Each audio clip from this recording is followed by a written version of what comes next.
Le parfum Terre de France, 100% des bénéfices au service de notre pays, présente... Ici Sud Radio. Les Français parlent au français. Les carottes sont cuites. Les carottes sont cuites. Sud Radio Berkov dans tous ses états.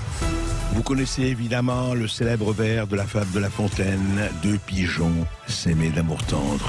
Là, il ne s'agit pas de pigeons, pas du tout, c'est même le contraire. C'est Ursula et Bourla qui s'aiment d'amour tendre. Ursula von der Leyen, bien sûr, présidente de la Commission européenne. Bourla, Albert de son prénom, PDG de Pfizer. Et oui, on les a vus se congratuler, s'embrasser, se câliner, et pourquoi pas.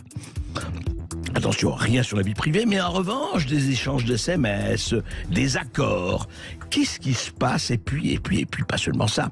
Le pass, le QR code, les contrats conclus avec les laboratoires, etc. Quelle opacité! Quel manque de transparence! Ah bon? Eh bien, on en parle, oui, avec Virginie Choron, députée européenne. À tout de suite. Sud Radio Berkov dans tous ses états. Le fait du jour. Virginie Choron, bonjour.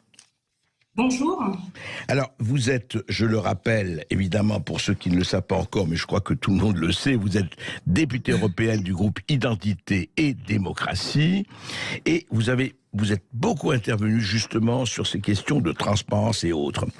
Deux choses avant de vous donner la parole, et les questions que j'ai à poser, il y en a beaucoup. En janvier dernier, vous tweetiez, Virginie Choron, plus de la moitié des 4,2 milliards de doses contre le Covid-19 achetées ou réservées par l'Union européenne sont fournies par le duo américano-allemand Pfizer-BioNTech. Ce revu par la commission de transmettre les SMS échangés entre le PDG de Pfizer, Bourla, et Madame von der Leyen, Ursula, est grave, disiez-vous. Alors, en même temps et dans le même temps, comme vous le savez, les députés verts, députés européens verts, avec Michel Rivasi, des Luxembourgeois, des Allemands, ont, le 22 avril, ont saisi la Cour de justice de l'Union européenne pour demander l'accès à l'entièreté des contrats conclus avec les laboratoires pharmaceutiques, levant l'opacité. En même temps que la Pologne, on le sait, est en bataille juridique contre Pfizer, ne veut pas payer effectivement les vaccins Pfizer que l'Union européenne lui demande de commander.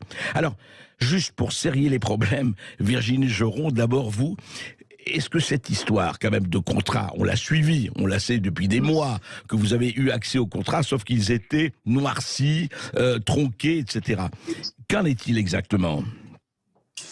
Oui, bonjour et merci de me donner la parole concernant ce sujet très important parce qu'en fait, c'est l'image même de la Commission dans toute la gestion que ce soit du pass sanitaire comme l'achat des vaccins. Donc oui. Effectivement, ils ont donc contractualisé rapidement. Madame von der Leyen, il faut savoir que c'est elle qui a fait ce choix. Il faut rappeler aussi que c'est sous conseil d'Emmanuel Macron à l'époque, puisqu'en fait c'est une nouvelle compétence que la Commission s'est attribuée. Donc oui. L'achat de vaccins auprès des laboratoires. Donc nous avions en tant que députés l'accès à ces contrats, mais quand on a regardé, et en plus c'était très limité dans le temps, très limité dans l'accès puisqu'on ne pouvait pas prendre de notes, et on s'est rendu compte que sur 90 pages, la moitié était grisée. Donc, la moitié des 90 pages étaient grisées. Grisées, noircies. Noircies, ouais. Donc en fait, le contenu était caché. Ouais. Le contenu concernant surtout des clauses importantes qui concernent les prix, qui concernent les clauses de responsabilité, parce que maintenant on le voit après presque 2 ans de recul, il y a quand même un problème d'effet secondaire et de responsabilité. Qui va payer les victimes? Est-ce que c'est la Commission? Est-ce que c'est les États membres? Est-ce que c'est surtout le laboratoire? Donc suite à mes différentes interventions, j'ai, grâce à certains auditeurs qui m'ont suivi, ils m'ont envoyé des contrats qui ont été hackés. Et donc, j'ai pu voir l'intégralité maintenant des contrats. Mais ce n'est pas officiel, en fait. Et donc, effectivement, j'entends que les Verts ont demandé, parce que effectivement, ça pose un problème éthique. On est quand même, c'est de l'argent public, on veut savoir combien, comment. Et effectivement, l'autre problématique, c'est les SMS. Parce qu'il faut savoir que Mme von der Leyen a été exfiltrée de l'Allemagne quand elle était ministre de la Défense pour ce même problème. Quand elle était ministre de la Défense, elle a contractualisé pour 100 millions d'euros de contrats avec le fameux cabinet McKinsey.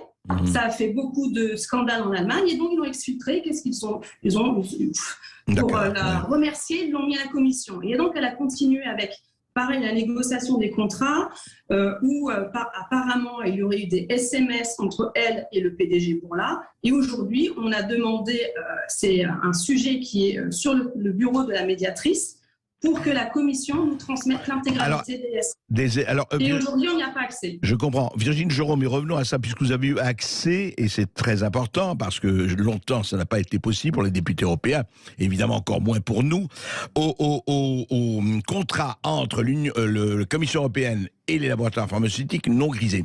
Vous confirmez donc que est-ce que la clause de non-responsabilité des laboratoires vis-à-vis de tout effet secondaire est bien là, c'est-à-dire que est-ce qu'on a bien signé? Oui, tout à fait. Ouais. Tout à fait. Il y a 2 contrats en fait. C'est un montage juridique très fin. D'ailleurs, je me demande aujourd'hui, à la lumière de tous les éléments qu'on a à notre possession, si ça n'a pas été conseillé par un cabinet privé. Parce que, honnêtement, c'est un montage juridique. Oh, pas McKinsey quand même, pas McKinsey quand même. Non, allô. Non, mais revenons à ça. On va trop loin. Non, mais je plaisante. Honnêtement, on se pose quand même la question parce que c'est un montage juridique. Voilà. Donc, irresponsabilité des labos, ou pas? Oui.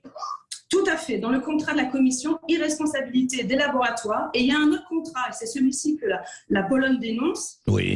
C'est un autre mécanisme entre la Pologne qui doit contractualiser avec la Commission. En fait, la Pologne ne contractualise pas du tout avec Pfizer ou un autre laboratoire. C'est ça le montage intéressant qu'ils ont mis en place. Donc en fait, tous les États membres contractualisent à la Commission. Et la commission, pas avec les labos. C'est-à-dire chaque État membre, dont la France, on n'a aucun rapport contractuel avec les labos, c'est ça? Exactement. Et ce qu'a négocié le laboratoire, c'est cette clause d'irresponsabilité en cas de problème lié à des effets secondaires.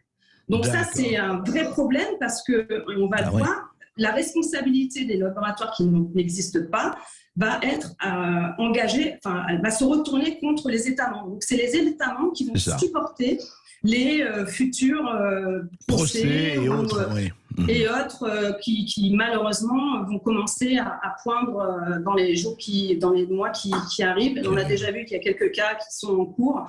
Donc c'est un vrai problème, de manque de transparence. Aujourd'hui, se pose la question et pourquoi maintenant Madame von der Leyen s'acharne, parce que vous l'avez vu aussi, je pense, le mois dernier, elle a commencé à se plaindre qu'il y ait à peu près plus de 150 millions de non-vaccinés et qu'il est temps que les États membres puissent discuter de l'obligation vaccinale. Donc, il y a quand même beaucoup de questions autour. On l'a vu sur l'achat des vaccins, la logique du pass sanitaire qui est on va en parler du pass jusqu'en juin 2023. Oui, en fait, il y a un alignement des planètes parfait. Oui, je comprends. Et cet alignement de planète concerne aussi bien... alors, juste un mot. Est-ce que vous pensez que cette transparence, maintenant que vous avez les contrats, qu'un certain nombre de gens ont les contrats, est-ce que vous pensez qu'elle peut être obligée, Ursula von der Leyen, d'échanger le contenu, de livrer le contenu de ces SMS avec Albert Bourla, le PDG Pfizer, où ils vont continuer à dire « Ah ben, il n'existe plus, et puis c'est d'ordre privé, et puis voilà, circuler, il n'y a rien à voir, ça ne vous concerne pas ».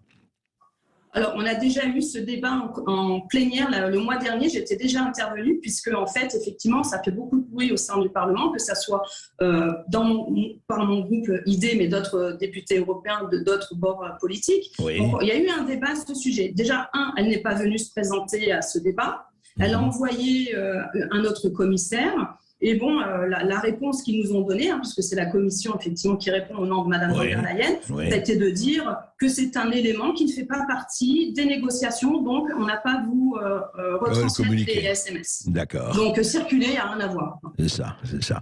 Mais comme d'habitude, donc pour le moment, et alors est-ce que vous pensez que la Cour de justice européenne a été saisie par les députés verts, mais je sais que vous n'êtes pas contre, enfin vous êtes un certain nombre... Ah non, pas du tout. Je pense qu'il faut au contraire, toutes les énergies sont bonnes pour l'intérêt commun, parce que ça touche tous les contribuables, ça touche tous les Européens. Et donc là-dessus, toutes les bonnes actions sont utiles. Alors Virginie Joron, est-ce que cette Cour européenne de justice peut fonctionner, ou ça va prendre beaucoup de temps? Si elle est saisie, elle peut se retourner vis-à-vis de la Commission européenne et entamer une action, ou ça vous paraît très problématique? Vous connaissez le fonctionnement. Oui, c'est toujours très long. Voilà, ce sont des institutions européennes. Il y a longtemps que le sujet aurait dû être ouvert. Maintenant, sur la forme, c'est bien, mais sur le fond, on a les contrats. Donc on peut... c'est ça.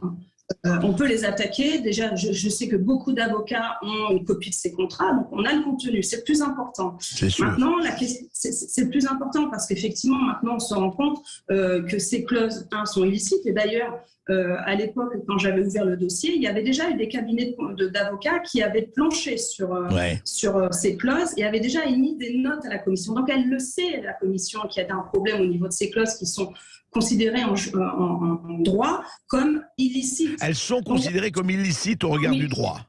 Du droit, oui. J'ai deux notes de cabinets différents parce qu'en fait, c'est un contrat qui relève du droit belge. Donc, on a un cabinet d'avocats qui m'avait transmis leur étude. Et effectivement, au regard de cette note, on voit bien que ces clauses sont illicites. Très intéressant. Ouais. Et un autre cabinet français qui avait fait la même étude est pareil.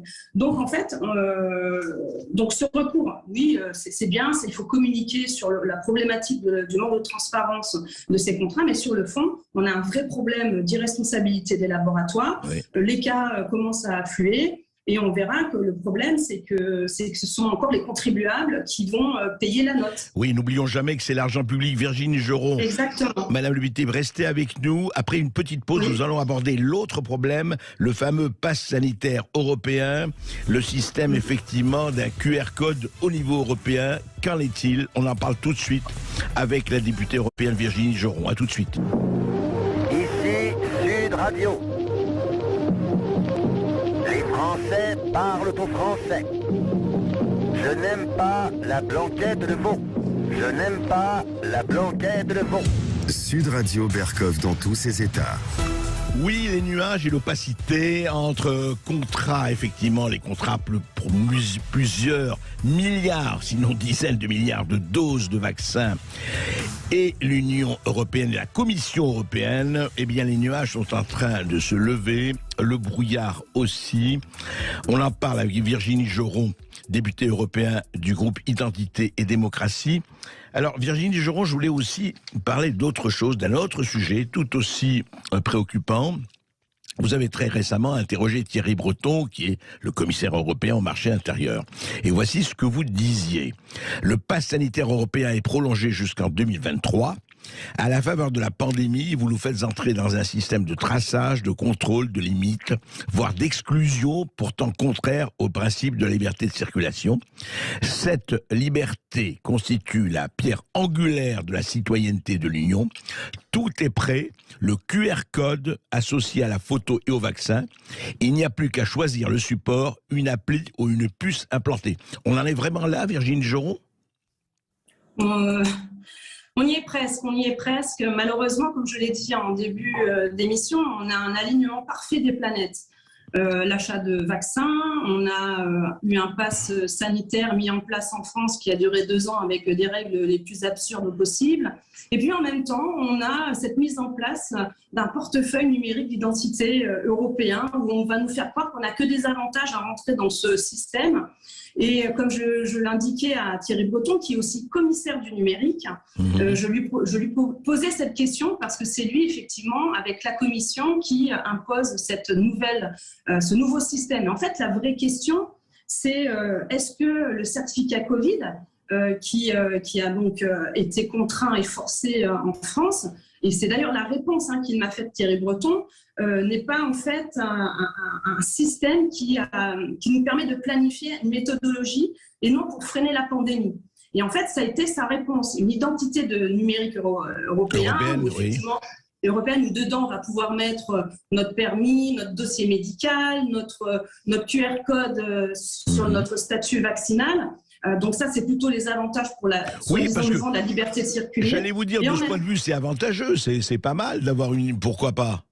Moi, c'est avantageux déjà si ça reste une option, et ça reste avantageux si on ne vous contraint pas à vous faire rentrer dans un système comme le pass sanitaire. Aujourd'hui encore, on voit, il est juste suspendu, mais demain, pour aller à l'hôpital, vous devez être vacciné ou avoir un test PCR. Donc en fait, c'est quand même un système qui vous exclut si vous ne rentrez pas dans un schéma qui est défini là au niveau français, mais demain au niveau européen. Donc toute la problématique, et c'était la question de Thierry Breton, c'est que on rentre là, on nous a fait croire que c'était provisoire, que c'était, d'ailleurs c'est suspendu en France, et le danger, c'est est-ce qu'on ne suit pas un modèle à la chinoise, c'est-à-dire de contrôle social, d'exclusion, etc., etc. Et en fait, il m'a répondu tout simplement, écoutez, Madame Joron, puisqu'on a 80% de gens qui ont été vaccinés, qui ont donc accepté le pass sanitaire, il n'y aura aucune difficulté pour que ces gens-là acceptent demain l'identité numérique avec un portefeuille où dedans on pourra rentrer tout et n'importe quoi sous prétexte de faciliter la vie des gens. Et moi, la peur que j'ai, et on le voit, je vais vous donner un autre exemple, c'est qu'aujourd'hui, à Bologne, en Italie, ils ont mis en place le Smart Citizen Wallet. Donc en fait, on pousse les gens Le Smart Citizen Wallet, oui, c'est quoi? Alors concrètement, c'est quoi? En fait, c'est que sur cette ville-là, ils sont en train ils vont faire ça sans phase test. Donc en été 2022, les citoyens vertueux, donc ils vont être notés. Ils vont avoir des points. C'est-à-dire que celui qui point, mauvais point à la chinoise, quoi. Pratiquement, crédit social.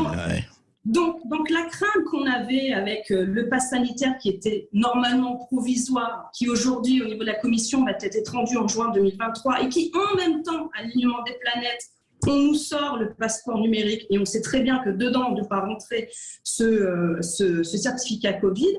On a en même temps, là c'est en Bologne, un test sur la ville de Bologne, une ville de gauche, d'un maire de mouvement 5 étoiles, et ils vont tester les gens en fonction, ils seront récompensés, ceux qui trient bien leurs déchets, ceux qui utilisent les transports publics, ceux qui gèrent bien leur énergie, ceux qui ne reçoivent pas d'amende de la municipalité. Donc en fait, on fait ça au niveau de cette ville, et demain peut-être dans d'autres, et après, et la peur aussi, et ça, si j'ai le temps, je pourrais vous en parler, mais c'est qu'en fait, ils se servent de ce passeport, donc il va être, ils disent optionnel, mais à mon avis, quand les gens vont devoir, c'est comme tout, on pensait que le pass sanitaire était optionnel, mais pour aller au restaurant, pour aller aussi travailler, on a eu besoin de rentrer dans ce système. Même pour aller à l'hôpital, vous le savez, même pour aller voir ses parents, etc., etc. Enfin bon.